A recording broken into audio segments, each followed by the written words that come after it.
Hello and welcome finally to our update on the report of the second meeting of the IHR Emergency Committee regarding the multi-country outbreak of monkeypox. It is Saturday, 23 July, shortly after 4 o'clock, 1600 in Geneva now, and welcome to WHO and this extraordinary virtual press conference. Just to flag, because of the special situation, we will not have interpretation today on this Saturday, so it will be English only, please. Thank you very much. And apologies again for the longer delay we just had. And thank you very much for joining us on a Saturday afternoon or morning or evening, wherever you are in the world. With this, let me introduce the participants. Present in the room here are Dr. Tedros Adhanom Ghebreyesus, WHO Director General, Dr. Mike Ryan, Executive Director for WHO's Health Emergencies Program. We have Dr. Katharina Böhme, Chef de Cabinet at WHO. We of course also have Dr. Rosamund Lewis, who's the technical lead on monkeypox. We have Dr. Maria van Kerkhove, who's technical lead on COVID-19. We also have with us Dr. Tim Nguyen, who's the unit head for high impact events. And we have two colleagues online for you, and that's Dr. McDougherty, who's the director for the global HIV, hepatitis and STI programs, and Dr. Rogerio Gaspar, who's director for regulation and pre-qualification. A word on the expected statement that we try to send out as soon as possible. We will send the DG statement, which you're about to hear, as soon as possible after it's been delivered, so you can then get the written version as soon as possible after it has been delivered. And with this, Dr. Tedros, the floor is yours.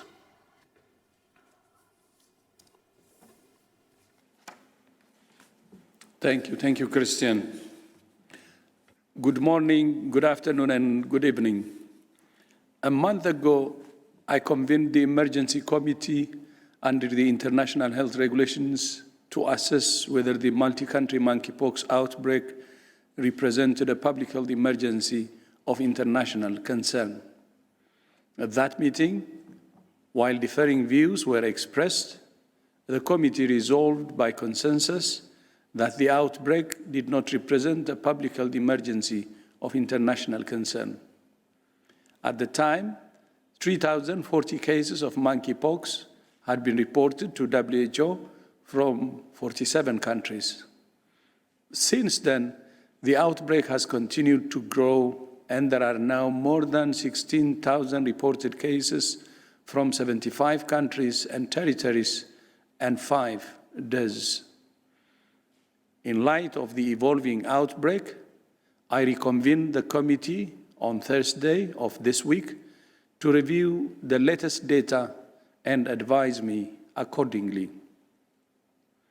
I thank the committee for its careful consideration of the evidence and issues. On this occasion, the committee was unable to reach a consensus on whether the outbreak represents a public health emergency of international concern. The reasons the committee members gave for and against are laid out in the report we're publishing today. Under the international health regulations, I'm required to consider 5 elements in deciding whether an outbreak constitutes a public health emergency of international concern. First, the information provided by countries, which in this case shows that this virus has spread rapidly to many countries that have not seen it before. Second, the 3 criteria for declaring a public health emergency of international concern under the international health regulations, which have been met. Third, the advice of the Emergency Committee, which has not reached a consensus. Fourth, scientific principles, evidence, and other relevant information, which are currently insufficient and leave us with many unknowns. And fifth, the risk to human health, international spread, and the potential for interference with international traffic. WHO's assessment is that the risk of monkeypox is moderate globally and in all regions, except in the European region, where we assess the risk is high. There is also a clear risk of further international spread, although the risk of interference with international traffic remains low for the moment. So in short, we have an outbreak that has spread around the world rapidly through new modes of transmission about which we understand too little and which meets the criteria in the international health regulations. For all of these reasons, I have decided that the global monkeypox outbreak represents a public health emergency of international concern. Accordingly, I have made a set of recommendations for 4 groups of countries. First, those that have not yet reported a case of monkeypox or have not reported a case for more than 21 days. Second, those with recently imported cases of monkeypox and that are experiencing human-to-human transmission. This includes recommendations to implement a coordinated response to stop transmission and protect vulnerable groups, to engage and protect affected communities, to intensify surveillance and public health measures, to strengthen clinical management and infection prevention and control in hospitals and clinics, to accelerate research into the use of vaccines, therapeutics, and other tools, and recommendations on international travel. The third group of countries is those with transmission of monkeypox between animals and humans. And the fourth is countries with manufacturing capacity for diagnostics, vaccines, and therapeutics. My full recommendations are laid out in my statement. I thank the Emergency Committee for its deliberations and advice. I know this has not been an easy or straightforward process, and that there are divergent views among the members. The international health regulations remains a vital tool for responding to the international spread of disease. But this process demonstrates once again that this vital tool needs to be sharpened to make it more effective. So I'm pleased that alongside the process of negotiating a new international accord on pandemic preparedness and response, WHO's member states are also considering targeted amendments to the international health regulations, including ways to improve the process for declaring a public health emergency of international concern. Although I'm declaring a public health emergency of international concern, for the moment, this is an outbreak that's concentrated among men who have sex with men, especially those with multiple sexual partners. That means that this is an outbreak that can be stopped with the right strategies in the right groups. It's therefore essential that all countries work closely with communities of men who have sex with men to design and deliver effective information and services and to adapt measures that protect the health, human rights, and dignity of affected communities. Stigma and discrimination can be as dangerous as any virus.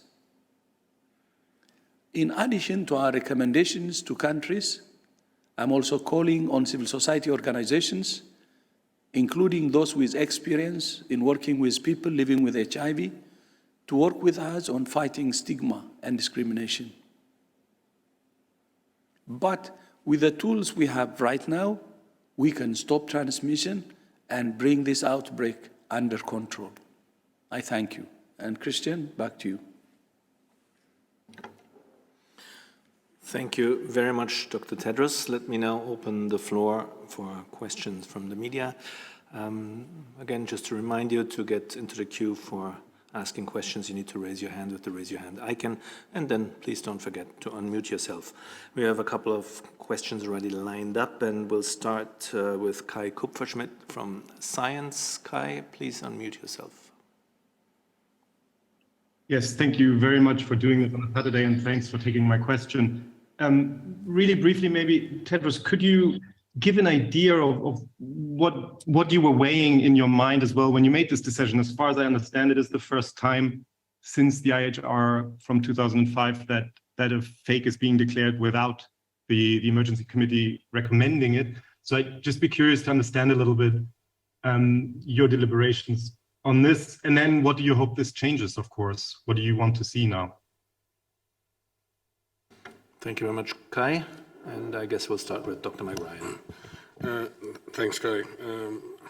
I don't pretend to know what's in the Director General's mind, but in conversation, it's quite clear from the DG's perspective that yes, you are correct. The DG always listens to and tries to concur with the findings of the committee, and in this case, he's not going against their advice or findings. He found that the committee did not reach a consensus, despite having a very open, very useful, very considered debate on the issues. In that sense, he's not going against the committee. What he's recognising is that there are deep complexities in this issue. There are uncertainties on all sides, and he's reflecting that uncertainty in his determination of the event to be a fake. And in that sense, I think, Kai, to answer the second part of your question, I believe what he hopes we can do from here is to intensify our efforts. He sees a window of opportunity to bring this disease under control. He sees that we can redouble our efforts. We can act together in science, together in solidarity, in support of those affected. And as he said again and again in his statement, and you'll find repeated in his report, that all of this must occur with absolute respect for the human rights and dignity of all those affected and all those responding. So I think this is a call to action. This is not the first. The DG brought the committee together. It was an alert to the world. The WHO has been highly active on this since day one. This is not the beginning of the response. This is an intensification of his calls to the world that we must act now and we must act together, as we have been acting up to now. But like every effort in human in human science and human health, there are times when you must accelerate that effort, and I think today's call is for an acceleration of our collective efforts to bring this disease under control. Thank you very much, and we'll go to the next question, and that goes to Apurvo Mandovili from the New York Times. Apurvo, please unmute yourself. Hi, thank you for taking my question. Given this emergency that you're declaring, can you give us an update on the efforts you're making to get vaccines and drugs to countries that have had limited or no supply at all so far?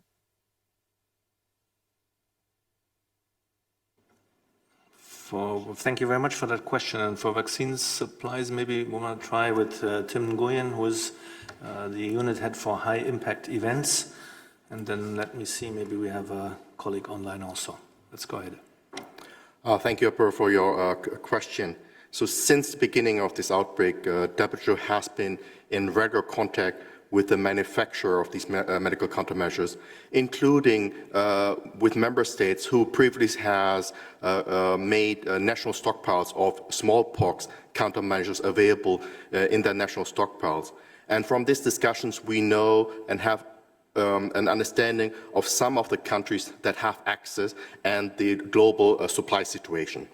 I think first, when we look at the demand situation of one of the countermeasures, the MVA-BN vaccine, we know that from the countries that are having reporting cases at the moment, roughly half of them have already secured access to this vaccine. For those other half, we don't know for the moment. We have some information that some of them are in discussion with the manufacturers to procure this vaccine.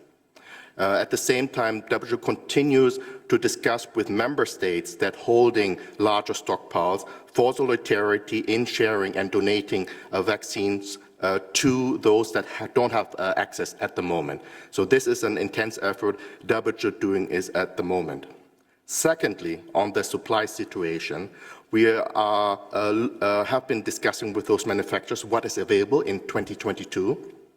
We have a rough understanding about the 3 vaccines that are existing at the moment, are being mentioned in the WHO interim guidance for immunization.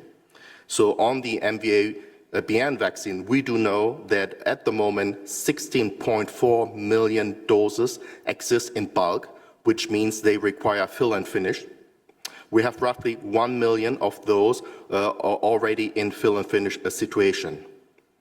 On the other 3rd generation vaccine, the LC16 in Japan, we know from the manufacturer that this is only being produced for the government of Japan, and we have good discussion with the government of Japan how to make some of these accessible to other countries. And thirdly, on the so-called 2nd generation vaccine, ACAM2000, we know that roughly 100 million doses of this vaccine exist with various member states in their national stockpiles. So this is the supply situation in 2022, and we're evaluating with the manufacturer what will be more available in 2023, and these are ongoing discussions. I would like to underline one thing that is very important to WHO. We do have uncertainties around the effectiveness of these vaccines because they haven't been used in this context and in this scale before. And therefore, we are calling and working with our member state that when these vaccines are being delivered, that they are delivered in a context of clinical trial studies and prospectively collecting this data to increase our understanding on the effectiveness of these vaccines. Thank you. Thank you very much. And we'll go to Dr. Rogerio Gaspar, Director of Regulation and Pre-Qualification. Rogerio, please. Thank you so much. So I'll be very quick after what Tim just said because it's very exhaustive. 3 main points. One is the fact that WHO, together with main regulators in the world, has been coordinating with the R&D blueprint team inside WHO, preparing for this. So there's a lot of work that was already in terms of preparation for a scenario like this.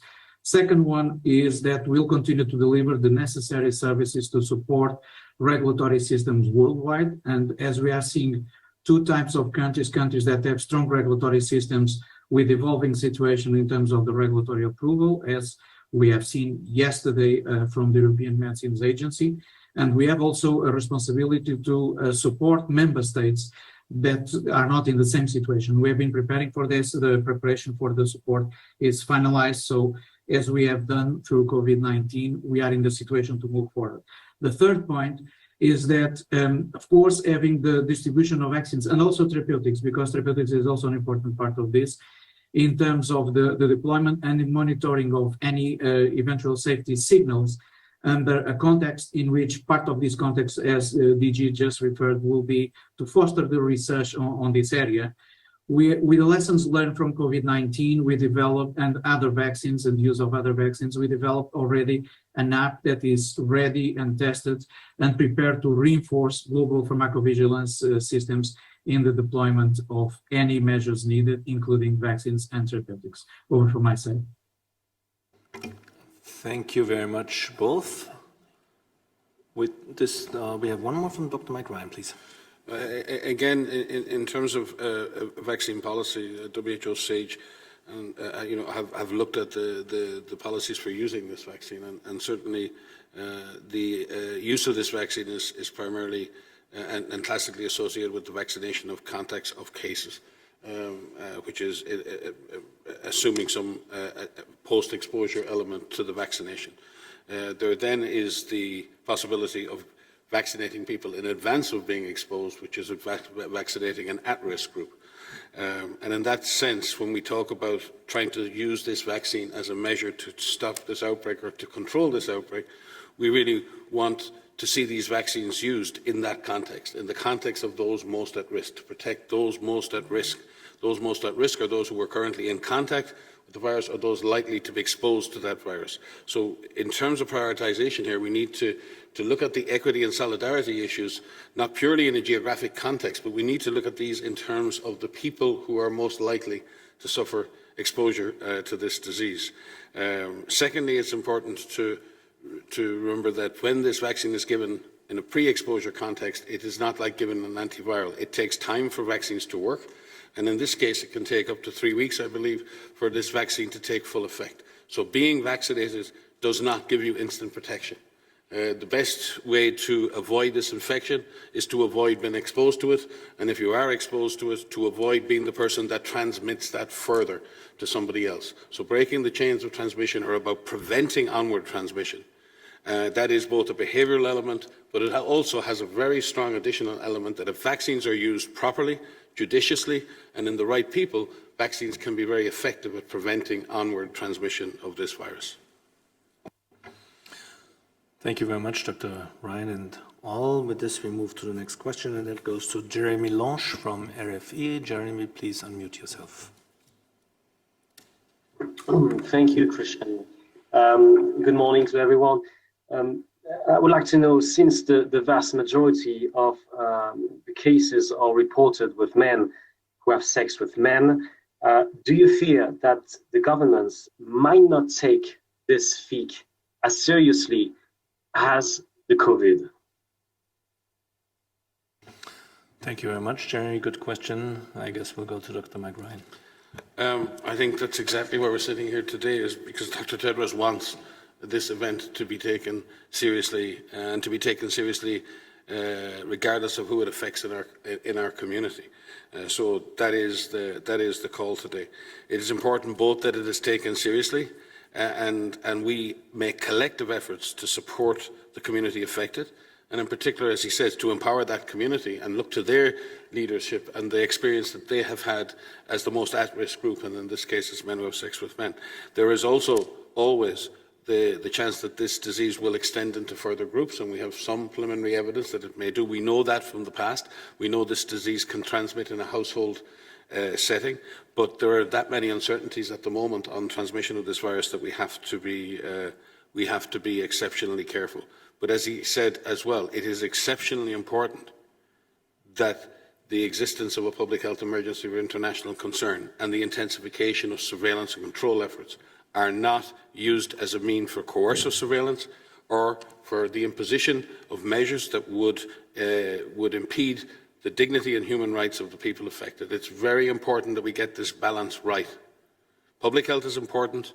It is very important that we extend the same support to communities that are having to comply with measures, and at the same time that we avoid coercive and excessive measures that are not aimed at containing or controlling the disease, but aimed at isolating or discriminating against a certain section of our population. Thank you very much. Who wanted to add? Rosamund. Dr. Lewis? Thank you, Christian. Thank you for the question. I can only endorse what has already been said about this issue, that it's very important to recognize both who is affected in an outbreak, what types of settings in which people can be exposed, the time frames in which they're exposed, how long it takes to recognize an infection. These are all critical factors. And whereas monkeypox is manifesting in new ways, it's showing new signs, new symptoms. In many people, it's showing less severe illness, but there are also cases who are becoming very ill or suffering extreme pain, which is being taken care of sometimes at home, sometimes in the hospital setting.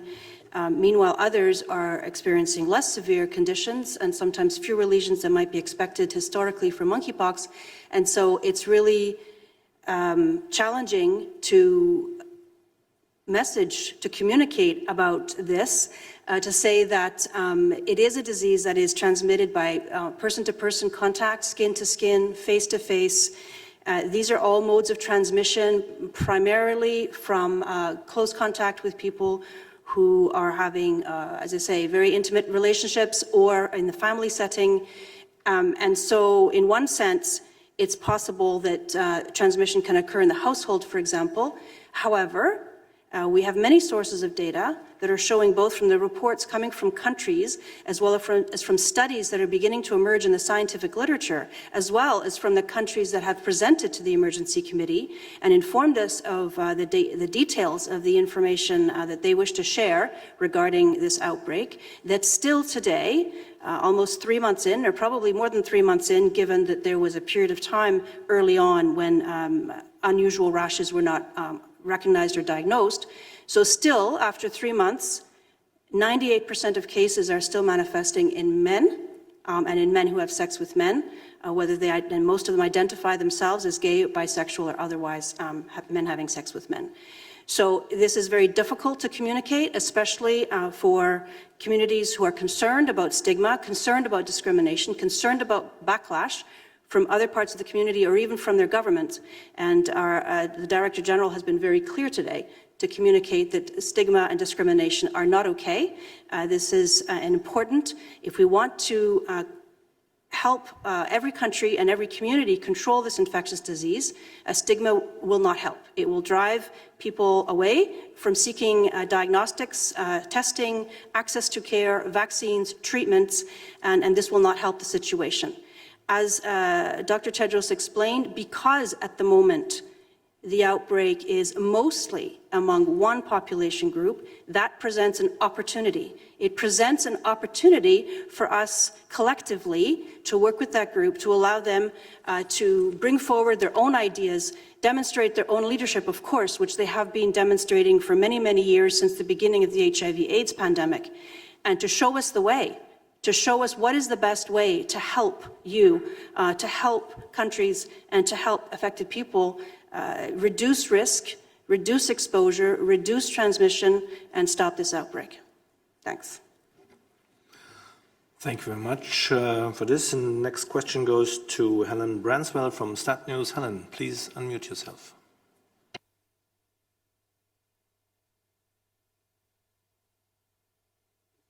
Hi, thank you very much for taking my question. After the first meeting of the Emergency Committee, Dr. Tedros, you revealed that although they didn't vote, that the committee 11 members of the committee felt monkeypox did not meet the criteria to be a fake, and 3 thought it did. Can you tell us how the committee broke down this time, please? Thank you, Helen, for this question. And Dr. Tedros, please. Yeah, thank you. Yes, I think during the first meeting, I announced then that they don't normally vote. It's not a formal voting. It's what they call in French tour de table. So they just check what the position of the majority is, to just sense where the discussion is going. So the 11 in favor, the 11 who were against declaring fake and 3 who were in favor, you can't call it a voting. It's just some checking that can show the relative positions of people. Because they provide recommendations to me. If they go to voting, it means it's a decision, but they don't. The committee doesn't decide. At the end of the day, they give advice, they give recommendation, and it's my responsibility whether to accept it or not. That's why we don't call it a voting. I just want to make that clear. So previously it was 11-3, and this time it's 9-6. 9 against and 6 in favor. And 9 and 6 is very, very close. But at the same time, there was no consensus. The committee couldn't reach a consensus on which way to go, although those who are against FIC have a simple majority, which is very, very close. So that's what happened. Of course, as I said earlier, since the role of the committee is to advise, I then had to act as a tiebreaker. I consider this as a clause and no consensus by them. So my colleagues and myself discussed about this issue, and we believed that it's time to declare FIC or public health emergency of international concern, considering their advice and considering how it spread even since the last meetings we had. I think at that time they were in 37 countries. Now it's more than, now it's around 75 countries. And counting, by the way, by the day we see more countries being affected. And we expect that this will continue to be the case. And we considered other factors, and we decided to have a declaration of the public health emergency of international concern. And we believe this will mobilize the world to act together. It needs coordination, and it needs not only coordination but solidarity, especially as previously asked, the use of vaccines and treatments, and able to control the monkeypox outbreak or the spread that we see globally. Thank you very much, Dr. Tedros.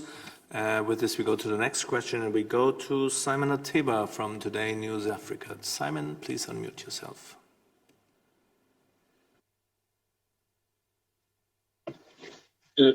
Thank you for taking my question. This is Simon Ateba with Today News Africa in Washington. Dr. Tedros, you said again that no one should stigmatize anyone. I'm just wondering, do we know why men who have sex with men are affected the most? And can you briefly explain again what it takes to declare an outbreak a public health emergency of international concern? And if you can talk a little bit about how this disease is affecting Africa. Thank you. Thank you very much, Simon. Although there were quite a lot of questions, and given the number of people, I think we'll restrict it a bit, but we'll start with Dr. Lewis, please. Sure, thanks very much. I think there were 3 questions there, so I'll start with the first and the third. So why men who have sex with men? Well, I'm sure it's a question we've all been asking ourselves for quite some time now, many weeks. And it has always been known, monkeypox has been around, as you say, in Africa.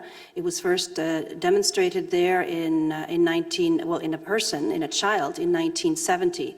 The first virus was actually found in a research colony of monkeys in Denmark in 1958. So there were 12 years between the time that the virus was discovered and it was first discovered in a small child, a young infant, around the time of smallpox eradication, just prior to that. And so this virus has been there for a long time. It's been in human populations for a long time. And you ask a very valid question as to what's been happening since then. But let's come first to the question that the virus has always been known as a zoonotic disease, right? So it's a virus that circulates in various animal populations and then can be transmitted to humans in the course of various activities in the natural setting, such as hunting in the forest, preparing meat and things like that, where a contaminated animal can also then infect a person. However, there has always been information that there is some human-to-human transmission, which has historically always occurred primarily in the family setting at the time when most people were vaccinated against smallpox, and so outbreaks would remain fairly small, relatively contained, and transmitting in the household amongst family members, for example. That would be a typical outbreak.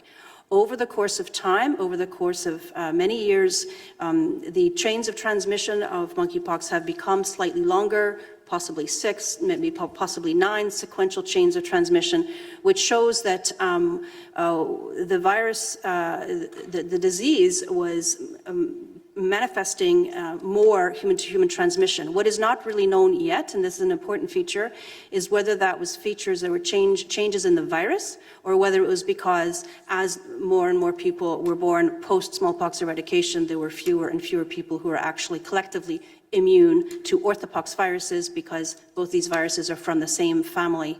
And then we had, there's a different clade of virus in West Africa compared to Central Africa, and this different clade of virus has always presented less severe illness, and therefore, when an illness is less severe, that's good news, but it's also can present more challenges for containment, because if people are not so sick, then they more easily go out, more easily be in contact with other people.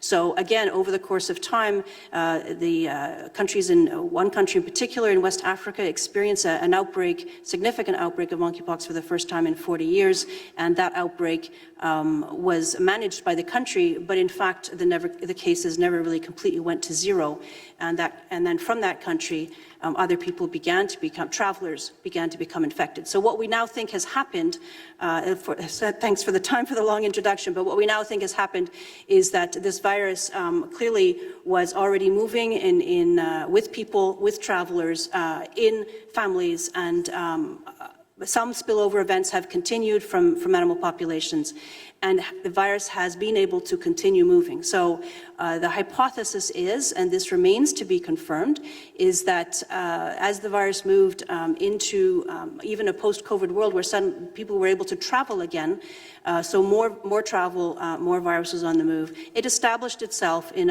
a group that have frequent social gatherings, are together often, and also have frequent events involving intimate physical contact and sexual contact, and sometimes sexual contact with multiple partners over a period of a few days or a few weeks. This is a situation where there is obviously more skin-to-skin, person-to-person contact, close contact situations, settings where there may be many people involved in certain activities. So the mode of transmission initially was not thought to have changed. It's still skin-to-skin contact. However, we're also now beginning to see suggestions that there is also spread from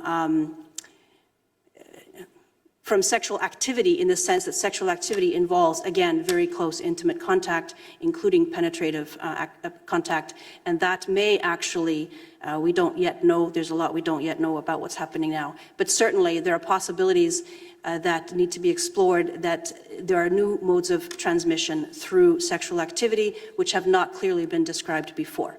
So we have a situation where the virus currently remains, as we said earlier, contained primarily in one population group. It is a population group that are very proactive in health-seeking behavior, and so coming forward and looking for access to care, for diagnosis, and to support each other.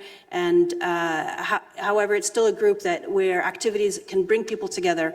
For example, on the margins of pride celebrations, for example, or in places where there are sex on premises activities, things like that, that really can put people at risk through immediate possible exposure to the virus. So this is what we think is happening now, that it's as we said, both a challenge and good news, that the outbreak remains primarily contained within one population group, who are actually already working really very hard to support each other to stop this outbreak. Thank you very much, Dr. Lewis. And I believe for the second part of the question, this was laid out pretty well in the opening remarks in the statement by the Director General. So, Simon, I'll refer you to this.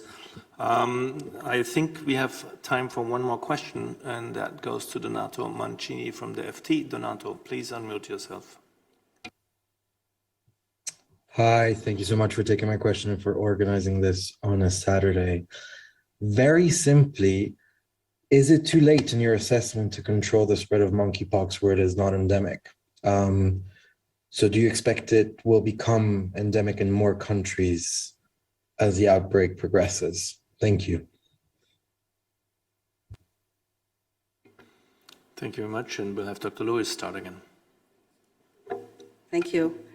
Well, we don't have a crystal ball, so we don't know for sure if we're going to be able to support countries enough and communities enough to stop this outbreak. We think it is still possible, precisely because it remains primarily in one group, who, as I said, are very active in health-seeking behavior and supporting each other in reducing risk. We'd like to encourage that group to continue to undertake the actions both individually and collectively to reduce their own personal risk. It's only by understanding your risk, understanding modes of transmission, that you can assess your own risk, reduce your own risk, protect yourself and protect others. So we are very much appealing to communities and community leaders who have many years of experience, for example, in managing HIV/AIDS or sexually transmitted infections, to work with more mainstream, if you will, public health officials and public health agencies at the community level, at the local level, as well as civil society organizations. If we all pull together with one single objective, which is to stop this outbreak, and that is really the goal that everyone sets for themselves, then each individual can manage their own risk and each community can support each other to reduce their risk, and health agencies can support that work, and governments can support that work through ensuring human rights and access to services as much as is possible, and access to diagnostics as much as is possible, training of health workers, training of clinicians at the front line in all sorts of health services where people may present with what can be a surprisingly diverse presentation of this particular disease. It can present as fever, it can present as rash, it can present as it looks like a sexually transmitted infection. It can also look like chickenpox, for example. And so there are classic features of monkeypox. We've described them many times. There are also some features in this outbreak which make it slightly harder to identify those cases. And there may be new modes of transmission which are as yet not fully described. So we are calling on all individuals and communities to work together to stop this outbreak. And we're calling on all scientists and public health authorities as well to work on identifying and learning more about the disease, doing research around the clinical manifestations of the illness, the way it plays out, also the best treatments, which may or may not include antivirals. There are many ways to protect vision, to protect the skin, to prevent complications and long-term sequelae of this disease. So there is a lot of work to be done.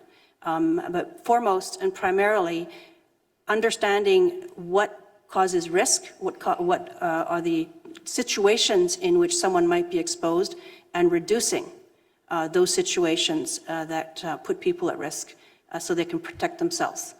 This is how we will get to the end of this outbreak. Thank you very much. And Dr. McRyan, please.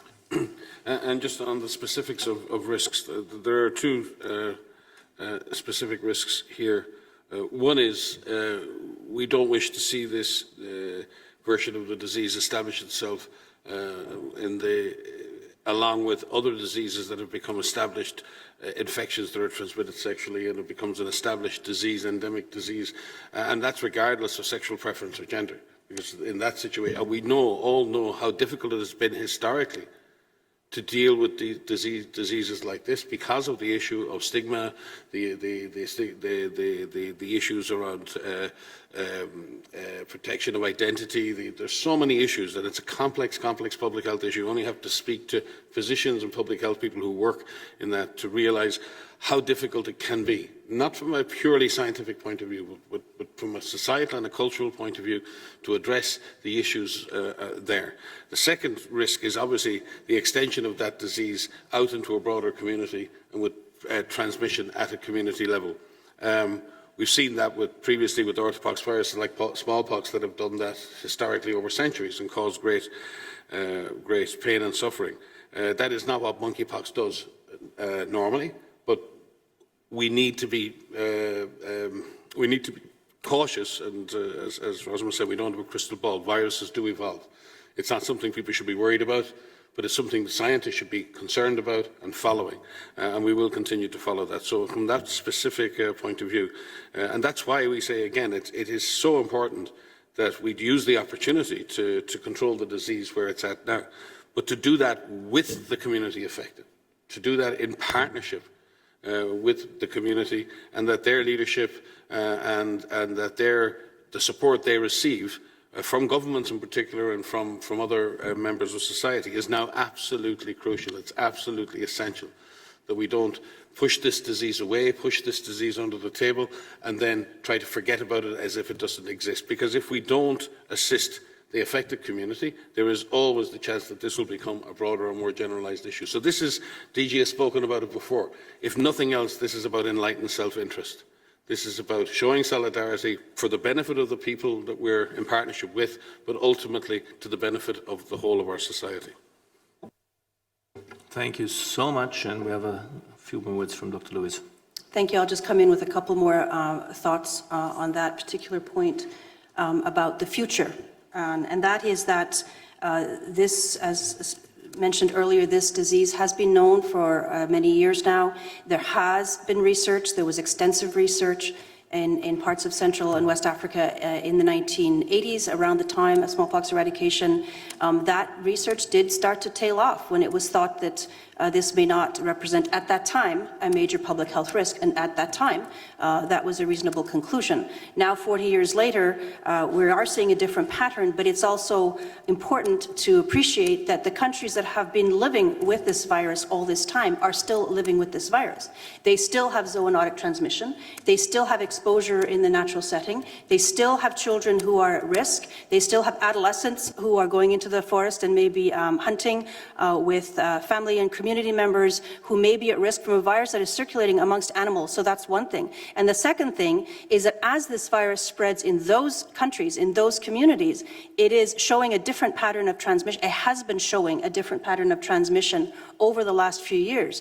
In that situation, 20 to 30% are women and girls, and only 2/3 to 3/4 of the cases are among men and boys. And so I also say women and girls and boys advisedly, because there are children involved as well in those countries, and some of the deaths that have been occurring from monkeypox in those countries have been occurring most commonly either among children or among people who are immune compromised, including those who may not have adequate access to HIV therapy, for example, or who are immune compromised for other reasons because they're taking chemotherapeutic agents, other treatments that may suppress their immune system or have other conditions that may suppress their immune system. So the risk for some countries is much more multifaceted, and more people are at risk because of the epidemiology and demographics in those specific situations, which has not changed, and they will certainly be complicated by the multi-country outbreak because, of course, they will also be affected by the multi-country outbreak. So in addition to what they were already dealing with, which is zoonotic transmission, an extension of person-to-person or human-to-human transmission, now they are also having to deal with cases related to travel from other countries and travel within the region. And so they're going to have a very complex picture and a much greater challenge to really identify what the sources of exposure are, what the modes of transmission are, and therefore an even greater challenge, of course, also in accessing diagnostics, vaccines, and therapeutics. And this is the time to not forget about communities in those countries. This is time to support those countries and to call on all activists as well as community leaders and governments to do what's necessary to support those countries as well while we manage the global outbreak at the same time. Thank you so much, Dr. Lewis. And all with this, we're coming to the close of today's extraordinary press briefing on the update on the report of the second meeting of the IHR Emergency Committee regarding the multi-country outbreak of monkeypox. I thank you all very, very much for joining us this afternoon, evening, morning, whatever it is for you to hear the latest on this.